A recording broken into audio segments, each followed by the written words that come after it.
Well, we've got the perfect guest for you this morning, and the introduction I have is just a brief for you to have a quick idea of what it is we're going to be covering, but the introduction would not do her justice because I've heard so many good things about her from our Chase producer Saddam Zafari yesterday. But all I can simply say is that our guest for this morning is a social and cultural sustainability advocate. She's founder of Language Agora.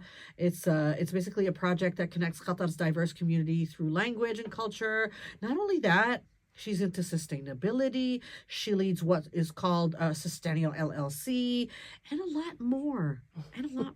All of that being achieved at a very young age, I suppose. I'm not going to be asking questions that require numbers, my dear. So you want to say, Huda, you asked me on air? No, I did not.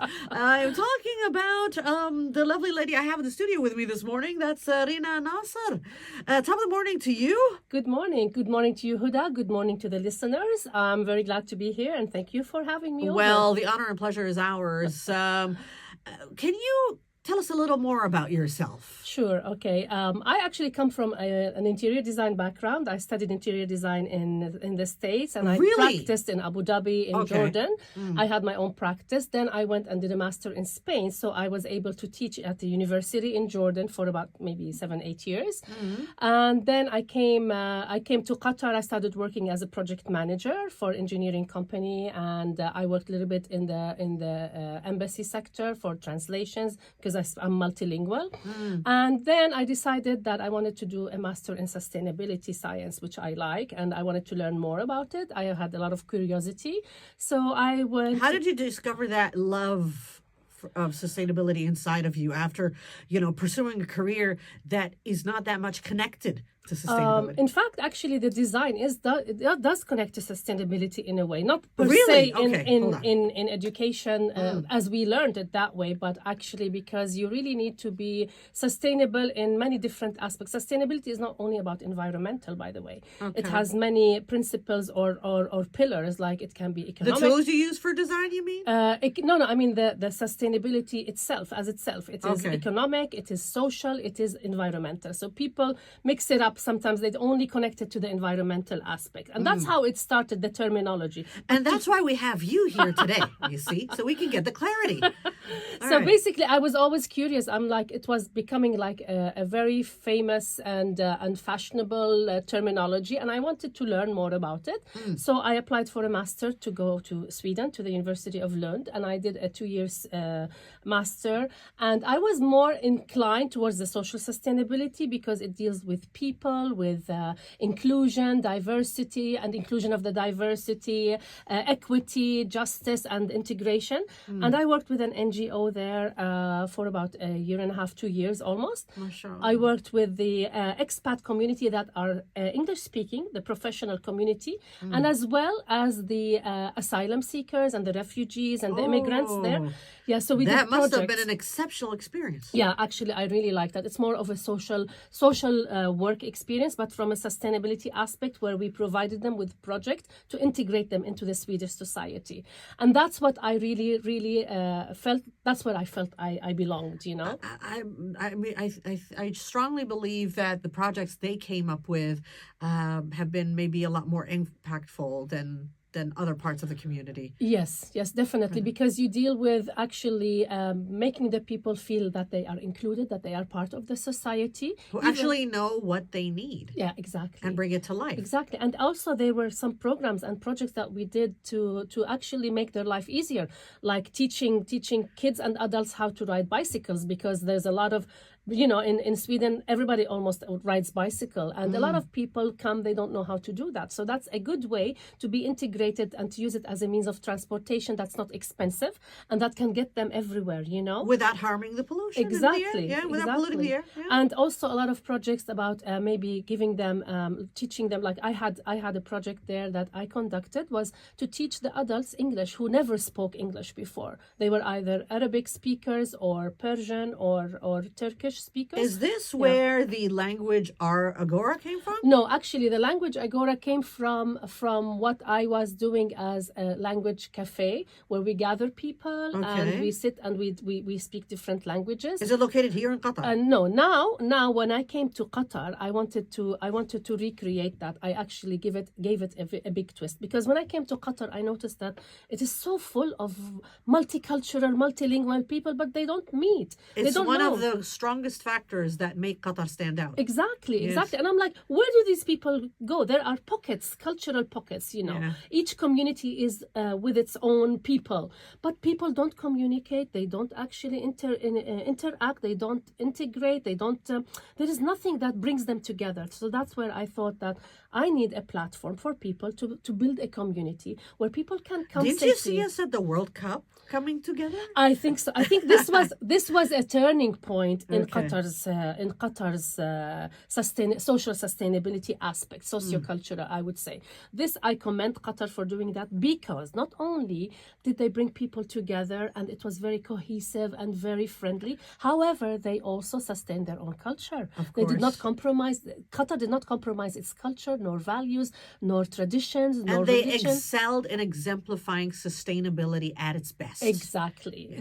So I think the pre-World Cup is something, and the post-World Cup is something totally different. However, having said that, the World Cup was finished, and I didn't feel that I felt that there was a gap. There was a need for people to come together, because we are, human beings are sociable beings. We're not individualistic. People don't know where to go. And another factor is that there wasn't a lot of things publicized. In Qatar, sometimes things happen and you wouldn't know that they happened. So I said, no, I really need to create a platform, an inclusive platform where people can come. They can actually talk about their cultures, they can speak their language, they can teach their languages, they can practice other languages, and at the same time learn about cultures. And then as I tried, I found out that people really are very interested in the cultural side. So I started boosting the cultural aspect. Wow. I started incorporating, artistic performance of the same culture. So what I do is I host a certain culture every month. Where did you launch this originally? Here in Qatar. You already did? Yeah, What year was that? That was October 2023. Oh, so I did so far 5. My 6th one is coming up on the 12th, on Saturday. We're celebrating Morocco as Year of Culture. So what I try to do is try to work with the community so that we bring out the best of the culture for the people who are coming. It's a project, it's a business project, and it's at the same time, it's educational, it is social, it is cultural, and it's fun. It's entertaining as well, isn't it? Exactly. Full of life. Exactly. You allowed me to imagine a gathering in my head. This is how exciting it seems to be. You should come. I extend you an invitation to come on Saturday. I'd be more than happy, and I hope I'd have the time for that. Well, thank you. The conversation is endless. There's a lot more to get into. We're going to get deeper into this conversation and lovely chat with Miss Rina Nasser right after we go on a quick music break. Thank you guys for keeping that dial where it is, and I know you guys have been patiently waiting for us to resume with this conversation, as I've got Rina Nasser here, a lady that just brings great energy and vibes into the space, so I can feel that there's a lot to bring up. She's into culture, she's into connections, she's into networking, she's into sustainability. So let's focus on how you integrate and try to link the cultural aspect of what you do with sustainability. Sure. Social sustainability is all about diversity, inclusion, equity, and integrating people. Is about creating actually positive lasting changes in the society in a positive way. Can you give us an example, a practical example of that? Sure. Like for instance, social sustainability is about giving people equal opportunities, either in work or in education. It's also about making them feel like part of the community, that they can actually be a part of the decision making. They can do stuff. They can be effective in the society. So combining the social and the culture actually make the people feel that they have a sense of community, that they exist, that there are no this cultural and linguistic exchange. It can break the barriers between the people. It can make people more understanding of each other. It can create intercultural dialogues. People have more respect for each other. They also can create affinity and a sense of belonging. So if you are in a society where people feel well-being, also it instills well-being in people. If they feel good and they have the economic means, they're working in Qatar, they're happy, they have their own communities, they know that there is a sense of that they matter, and they have their own circle also, and a sense of belonging, they will probably be apt to stay longer. There's not going to be a lot of turnover also on the long run, even in employment. So to get to that point, shouldn't it start with the younger generations, like students? Yeah, actually, that's one of the things that I do, is raising awareness towards social sustainability. Okay. Since I started last year, nobody knew what social sustainability was, or cultural sustainability. Like, what? We know, as you said, we usually connect it to the environment. Yeah, it's mostly connected with the environment, but actually to sustain, the verb is to last. Yes. That's what it means. It's like, yes, we sustain, we keep, we maintain, So this is where it comes from. It's really about people. And for me, to be honest with you, I like to be good to the environment. But what good is a pristine environment if the human being is not well?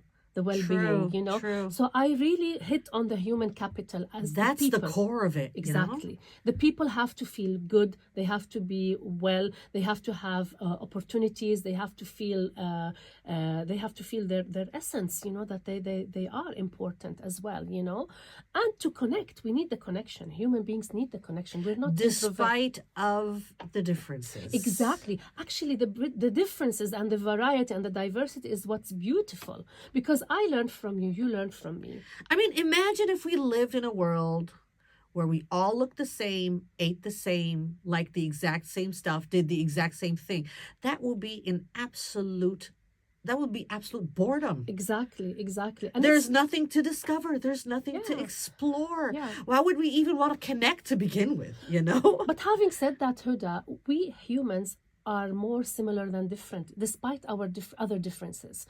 We have the same needs, the same wants, in a way, I mean, there could be a bit of what you can call what is common between human beings, but the differences allow us to come together and learn from each other. Exactly. It's a fusion, It's interesting, like you say. This is very interesting. And you learn. We keep learning. I mean, we never stop learning in life. True. And it's really, it's a mind opener. You become open-minded when you meet other people, when you learn about other cultures, you accept people, their traditions, and where they come from, and why they happen, and how they were created.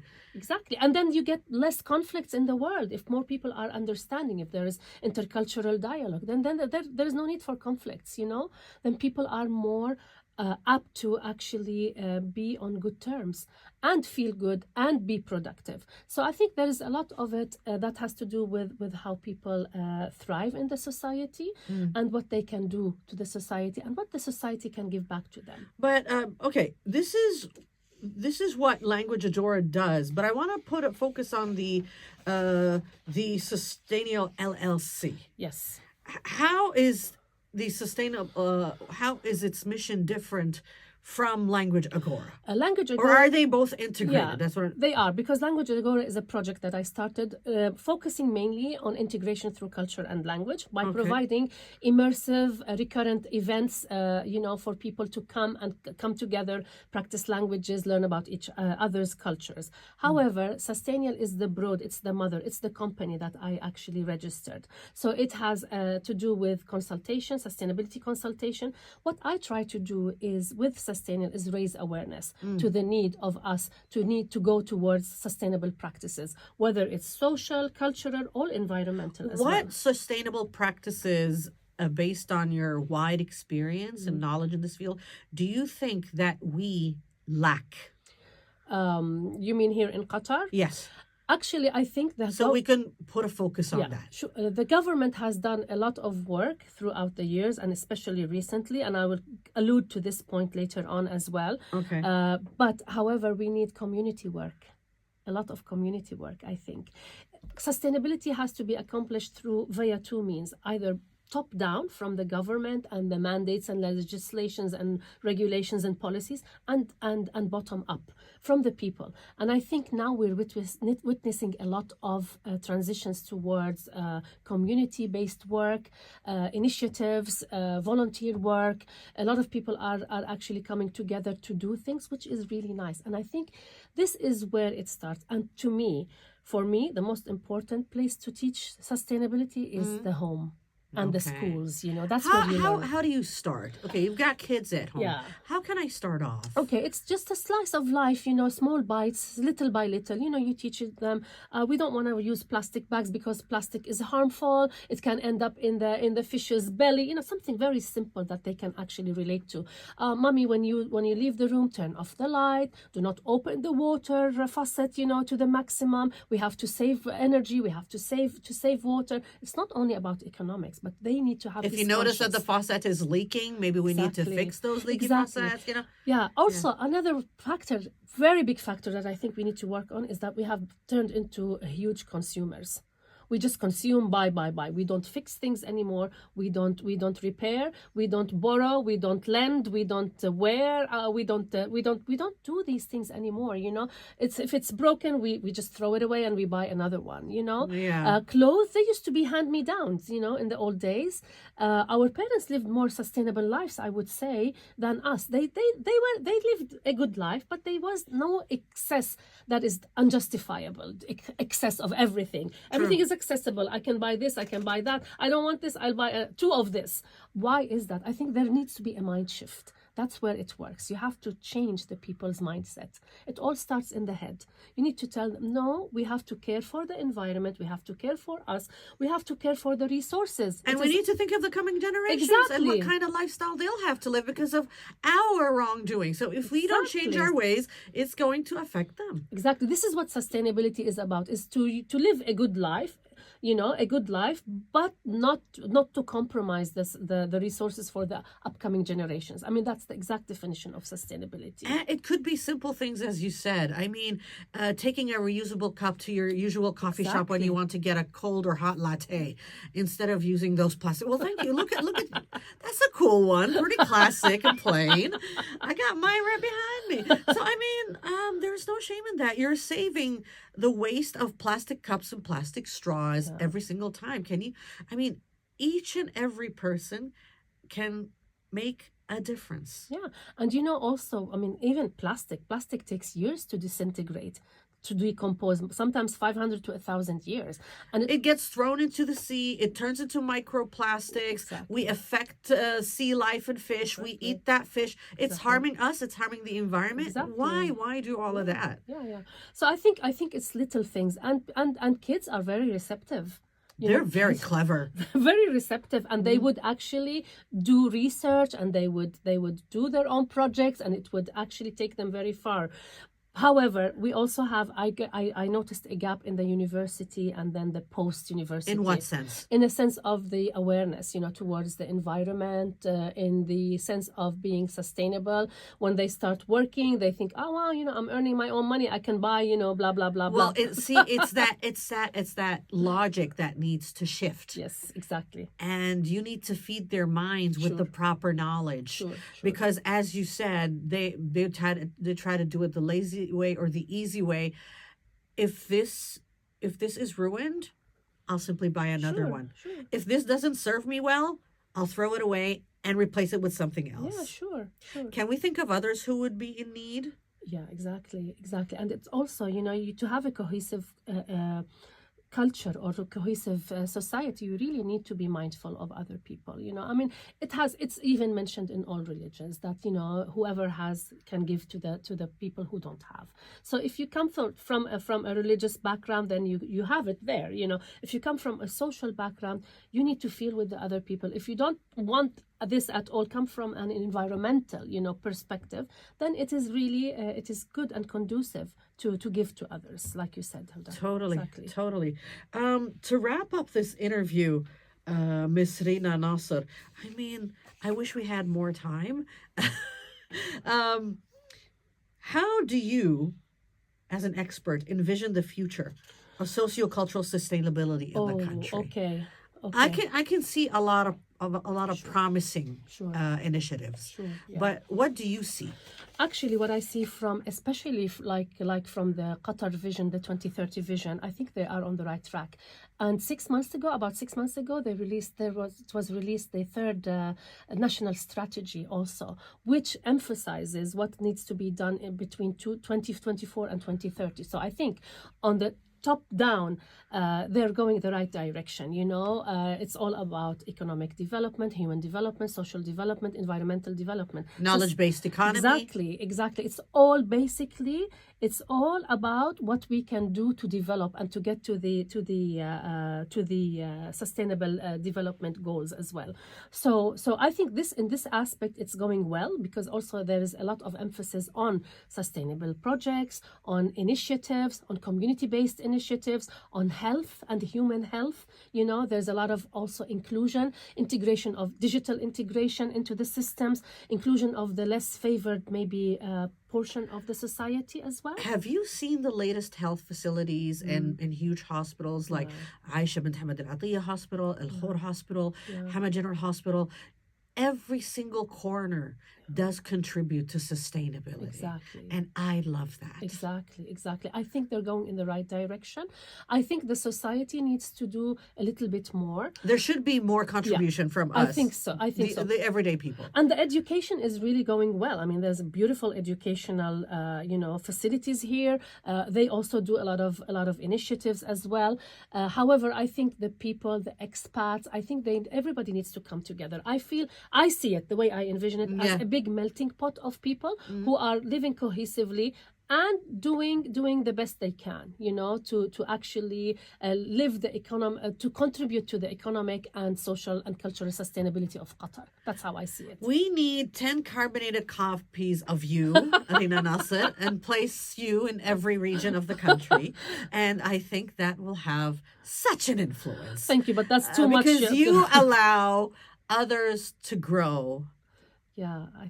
All of us come together for one simple goal, and you allow us to envision it, to get it, to understand it with clarity, and do it with a sense of purpose, knowing that it is meaningful and it comes from the heart, heart out. That's the key. It has to come genuine. From the heart, so it's not imposed. It's not being forced on anybody. You got to know why we're doing it and where it's taking us to. Exactly. Rina Nasser, I cannot thank you enough for giving us your precious time and sharing all this great insight. And I hope there can be more discussions, maybe in different languages. I'm not quite sure. Yeah, sure. Why not? The Language Agora is a great initiative that I find pretty interesting. So I wish you all the best of luck with your future endeavors. Is there anything you would like to share with our listeners as yes. they are tuned in right now? Yes, actually, I always end up all my workshops with a call for action. Call to action is that people to vouch that they can do one single sustainable action for almost 21 days, because it takes 21 days to build a habit. Really? Yeah. Okay. And it takes maybe 60 to 90 days to make it automatic. So I just always try to have people vouch to do just one act consistently. So if you do one thing, little things but consistently is much better than doing a lot of things but interruptedly. Yeah, okay. True. Very true. Any action matters, no matter what. Don't think that it is a small action. Never underestimate it. No. Actually, one good deed it is really enough. If I do it and I transmit it, I become the ambassador to my family, to my friends, to my neighborhood. Then you have a cluster of goodness around It becomes somewhat infectious, exactly. Right? Exactly. Rina Nasser, enchantée, madame. Merci. And I hope we get to have you multiple times on the show so we can discuss this further. Thank you very much for having me. I'm honored to be here. And I think that you're doing a good job by really diffusing the knowledge or, the different knowledge sectors to people. I think that's commendable also. I mean, this is what we do. We contribute to the community and spread the awareness and the proper knowledge. Sure. Thank you so much. Thank you. Have a great day. You too. Bye-bye.